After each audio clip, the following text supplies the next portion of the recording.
Salut à tous, j'espère que vous allez bien. Aujourd'hui, on se retrouve pour une nouvelle vidéo. C'est le résumé de la série Un amour désespéré dans l'épisode 139. Pour tous ceux qui en ont marre d'attendre, nous allons vous spolier les épisodes sur cette chaîne. Et, les résumés vont aussi vous aider à mieux comprendre la série. Mais, tout avant de commencer, je vous demande de liker et de vous abonner. N'oubliez surtout pas d'activer la cloche de notification. Je vous conseille aussi de rester jusqu'à la fin de cette vidéo pour ne manquer aucune de mes explications. C'est parti!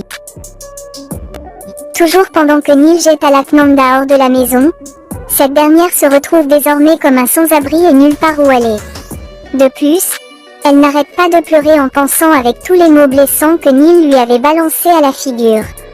Au même moment, elle tombe sur Ghazala dans le parking. Une coïncidence? Ça, j'en doute fort. À la seconde qui suit, Ghazala commence à casser la tête de Alaknanda. Après tant jasé dans les oreilles de cette dernière, Ghazala lui fait comprendre que Neil l'a jeté hors de la maison après avoir volé les terres de sa famille. En dépit de tout, Alaknanda reconnaît très bien qu'elle a fait une erreur en confiant les documents de cette manière à Alek. Au même moment, Shahat commence à faire la leçon à son mari sur le fait qu'il n'avait pas donné une chance à Alaknanda pour s'expliquer. Et ça, comme Ghazala l'avait dit, étant reconnaissante de tout ce que Alaknanda avait fait pour son fils Shlok, Shahat demande à son mari de ramener Alaknanda à la maison. Parce que, elle aussi n'était pas présente dans la maison pour faire son devoir en tant que belle-fille. Shahat en profite pour rappeler aussi à Neil qu'en son absence Alaknanda avait aussi bien pris soin de Vyasji et aussi tenir tête à Alek. Mais, tous ces mots ne font absolument aucun effet sur Neil. Embarrassée, Shahat s'approche de son mari pour le calmer. Au même moment, elle tombe sur le certificat d'admission que Alaknanda avait fait tomber par terre. Alors, Shahat décide de jeter un œil. Choquée, elle finit par se rendre compte que c'était pour ça Alek avait manipulé Alaknanda pour l'avoir. Puisqu'il y avait une preuve, Shahat la donne à son mari pour le convaincre. De plus, elle sait aussi à quel point Alek était rusé. Shahat pense tout simplement que Alaknanda ne savait pas ce qu'il y avait dans les documents qu'elle avait pris. Malgré le fait de voir le certificat d'admission de Doua, Neil ne change toujours pas d'avis. Mais, Shahat lui rappelle que Alaknanda n'était pas venu habiter dans la maison de son propre gré. Elle en profite pour dire à Neil que c'était parce que Alek avait volé les terres de ses ancêtres que Alaknanda était forcé d'habiter avec eux dans la maison. Étant très gênée, Neil ne sait plus quoi dire. Shahat, elle, en profite pour convaincre Godambari et Naveli d'être de son côté. Pour une grande première, Godambari était avec Shahat à 100%. Alors, elle redemande à nouveau à Neil de ramener Alaknanda à la maison. Étant très touché par les mots de sa femme, Neil se précipite le plus vite que possible pour empêcher Alaknanda de partir. Pendant ce temps, Ghazala continue à monter la tête de Alaknanda pour la retourner contre Neil et sa famille. Mais, en particulier Shahat puisqu'elle avait stoppé son mariage avec Neil.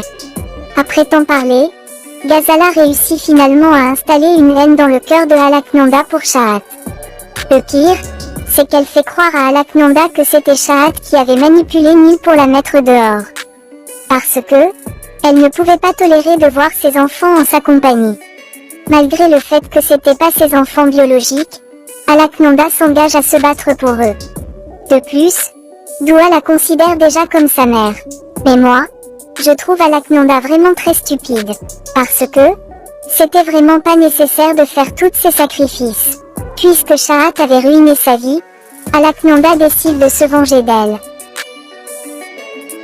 De plus, c'était vraiment humiliant de se faire jeter hors de la maison après avoir volé les terres de son père. Ghazala, elle, était on ne peut plus content. De plus, son plan afin de remonter Alaknanda contre la famille de Neil était un succès. Et son équipe commence de plus en plus à s'agrandir. Toujours dans le parking, on remarque la présence de Neil et le reste de la famille en train de chercher Alaknanda partout. Pour éviter les soupçons, Ghazala se cache afin d'éviter qu'on la trouve avec Alaknanda. En partant, Neil arrive et demande à cette dernière d'arrêter. Choquée, Alaknanda tourne pour voir Neil. Comme Ghazala l'avait prévu, Shahd demande à Alaknanda de rester dans la maison parce qu'elle avait réussi à éclaircir le problème. Mais Alaknanda pense que Shahd voulait se vanter le fait d'avoir pitié d'elle. Quant à Nil, il commence à présenter des excuses à Alaknanda sur le fait qu'il s'était trop emporté. Nil finit aussi par trouver qu'il avait vraiment une mauvaise réaction de la mettre à la porte après tant de choses qu'elle a fait pour sa famille. Après avoir demandé pardon à Alaknanda, Nil prend ses affaires et lui dit qu'elle est de la famille. Impressionnée, Alaknanda s'effondre en larmes. Puisqu'elle avait reconnu son erreur, Shahd la demande d'oublier ça afin de passer à autre chose. De plus, elle promet aussi qu'elle ne va pas laisser Alek l'expulser de l'académie de danse avec Dua tant qu'elle est encore en vie.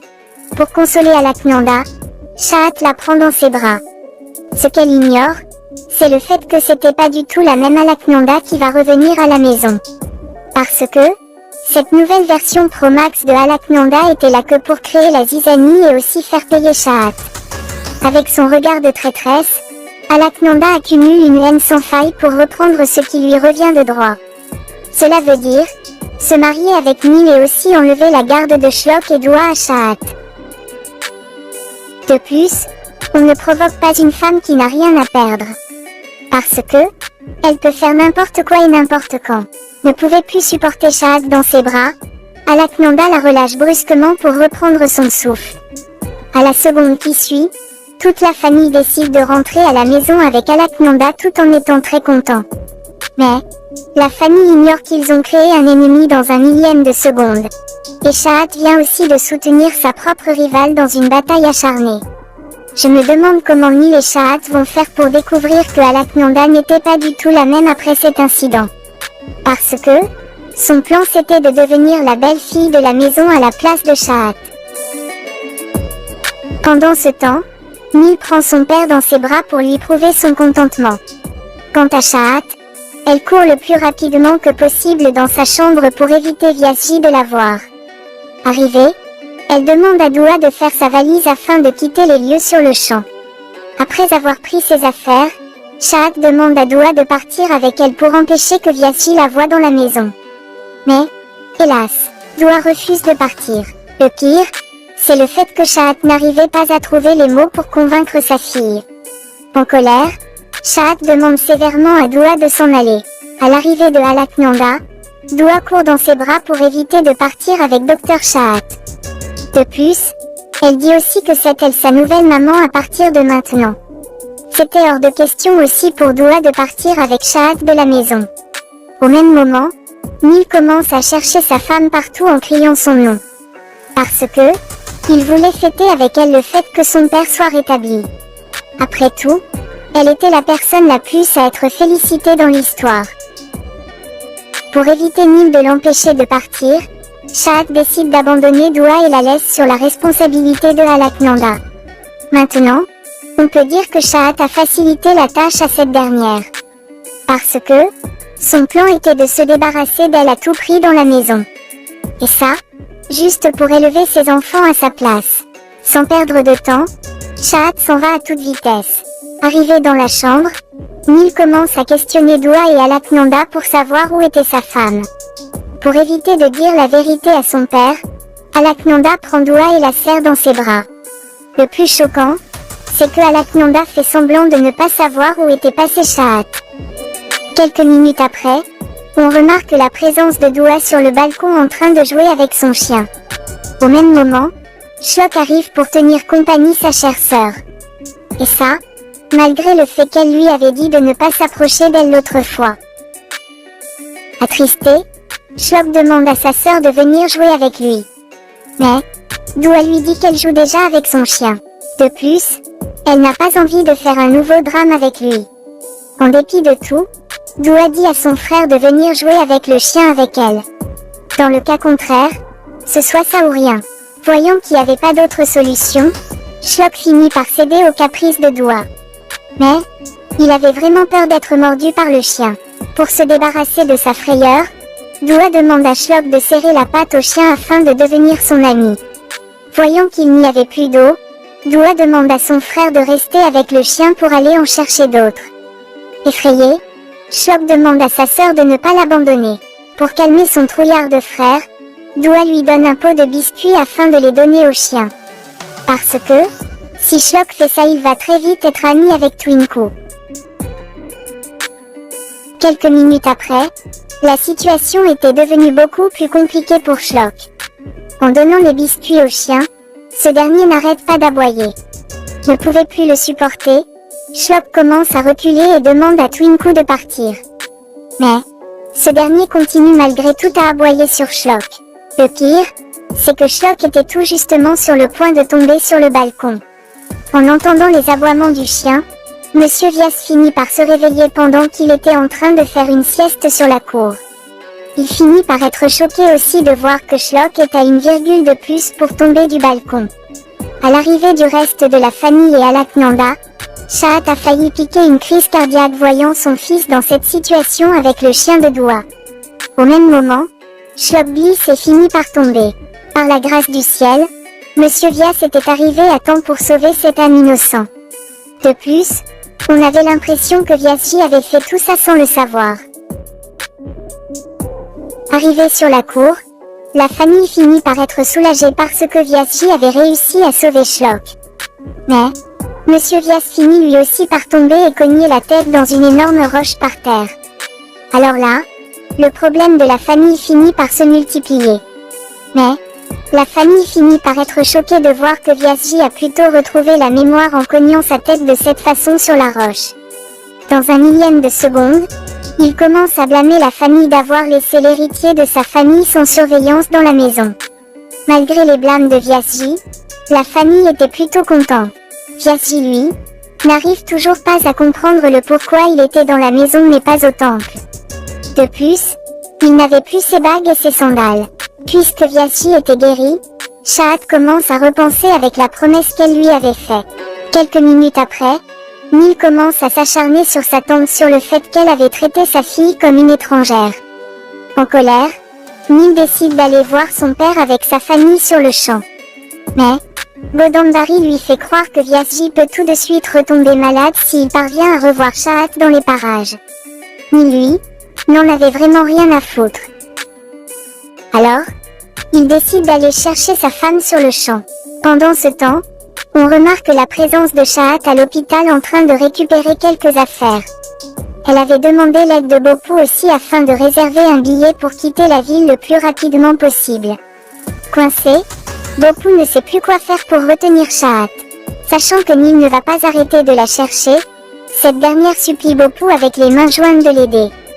Quand soudain, ils entendent la voix de Nil en train de crier le nom de Chahat partout dans l'hôpital. Pour éviter Nil de la voir, Chahat se cache le plus rapidement que possible et demande à Bopu de couvrir ses arrières.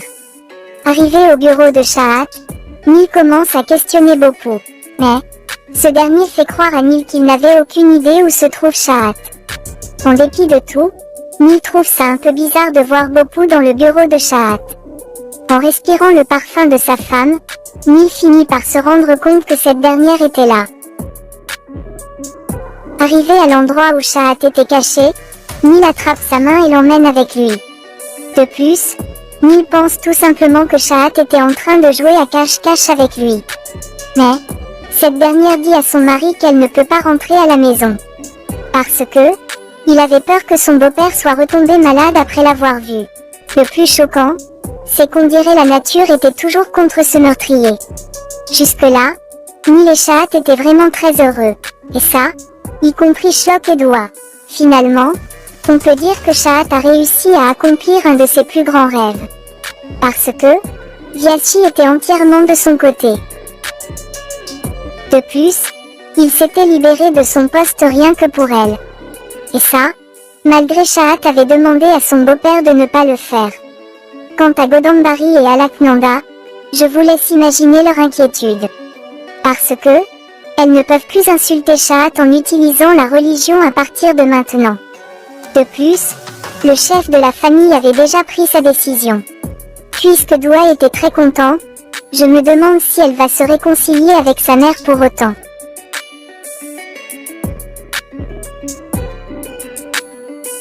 Si vous êtes arrivé jusqu'ici, c'est sûr que vous avez aimé la vidéo. Mais, Qu'attendez-vous pour cliquer sur le bouton de partage? Par la grâce du ciel, je veux que chacun d'entre vous partage au minimum 10 fois sur Facebook et WhatsApp, y compris sur d'autres plateformes. Et c'est la meilleure façon pour vous de me soutenir. Merci déjà pour votre soutien puisque vous allez partager. C'est la fin du résumé de l'épisode 139. N'oubliez surtout pas aussi de liker et de vous abonner. À la prochaine pour une nouvelle vidéo. Je vous aime beaucoup. Et merci d'avoir resté jusqu'à la fin de cette vidéo.